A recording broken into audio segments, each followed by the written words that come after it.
उनके पक्ष में कानून बने और उन्हें सुरक्षा और संरक्षण मिले।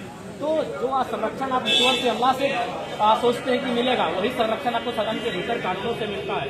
इसलिए सदैव जब भी हमारी यहाँ उपस्थिति होगी स्वाभाविक इसी वेशभूषा और परिवेश में होगा। जयराम, 24 विधायकों वाली एनडीए को कमजोर कहा जा रहा है।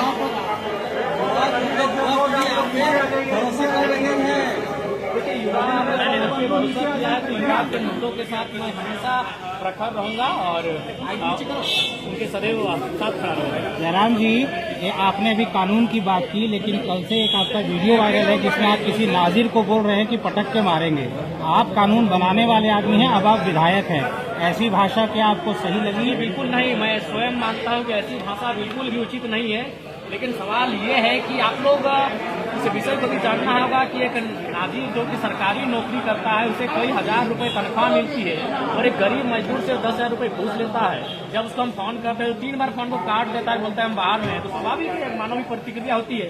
अगर यहाँ वे लोग ईमानदारी पूर्वक अपना कार्य को करेंगे तो किसी को ना अपना व्यवहार को बदलने की आवश्यकता है, ना भाषा में कड़वाहट लाने की आवश्यकता है। लेकिन सवाल तो यही है ना जयराम जी की कानून व्यवस्था देखने का काम तो किसी और का है। अगर आप इस तरह से धमकी देंगे तो कैसे? आपको मेरी धमकी दिखी, उन गरीबों का शोषण नहीं दिखा? क्यों नहीं दिखता है?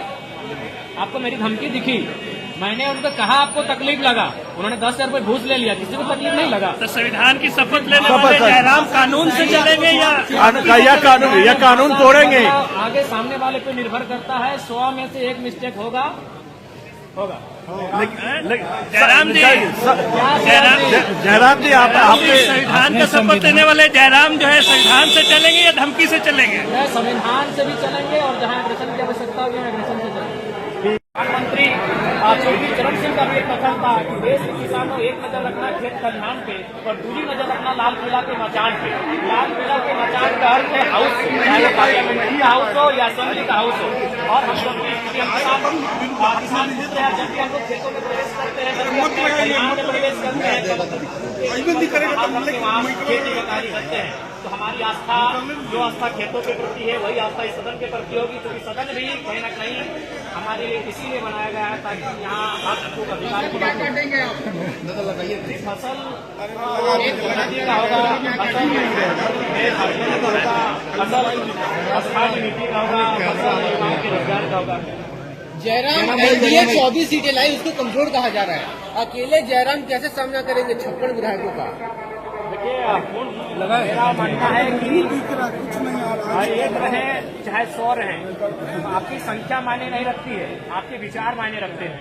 तो जब मैं अपने तर्कों को यहाँ प्रस्तुत करूंगा, वो तर्क तमाम आपके चैनल के माध्यम से पूरे राज्यवासी देखेंगे तो उनमें तय करेंगे कि जयराम महतो अकेला अपने जो बातों को रख रहा है वो 56 पे भारी पड़ रहा है या फिर 56 उन पे भारी पड़ रहे हैं, वो राज्यवासी तय करेंगे।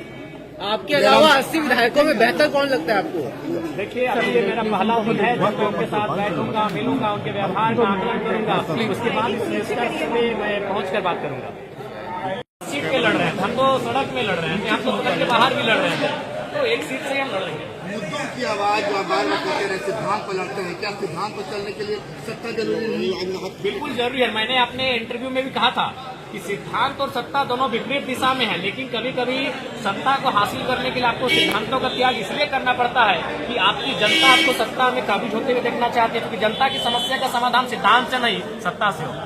5 साल में कभी ऐसा भी मौका आएगा कि आप सत्ता के साथ हो सकते हैं? देखिए, ये तो सरकार की कार्यशैली पर निर्भर करता है और हमारी जनता जो 12 लाख जनता और उसके बाद जो झारखंड की जनता है उनके प्रति जो सरकार का रवैया रहेगा उस रवैये पर निर्भर करता है।